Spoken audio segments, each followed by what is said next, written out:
I'm Felicity Baker, and this is the story of how my grandmother Hazel helped to win the Battle of Britain when she was a schoolgirl.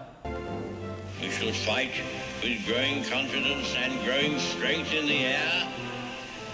We shall defend our island, whatever the cost may be. We shall never surrender. My great-grandfather, Fred Hill, worked in the air ministry in the mid-1930s. He thought the new Spitfires and Hurricanes should carry at least 8 guns rather than the 4 that had been initially planned.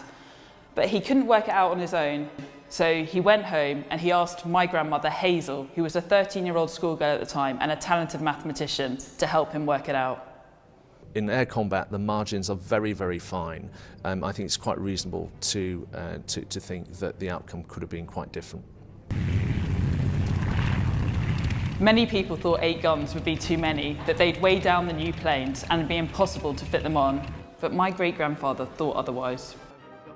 6 years later in the Battle of Britain, 8 guns was just enough to win it. And so if we'd gone with less, if those calculations had not proven the point, it would have had a big impact. 4 would have been really difficult because it wouldn't give you the firepower that we had. Oh no, I'm awfully glad she was able to work that out for us.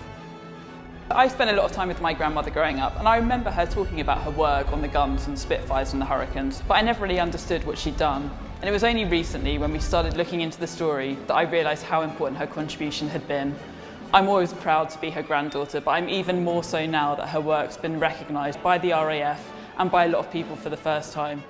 What a great inspiration for young people today, young girls in particular, that can look upon someone like Hazel in the early 1930s making such an important contribution to our later success in the Battle of Britain, which was vital to this country's survival.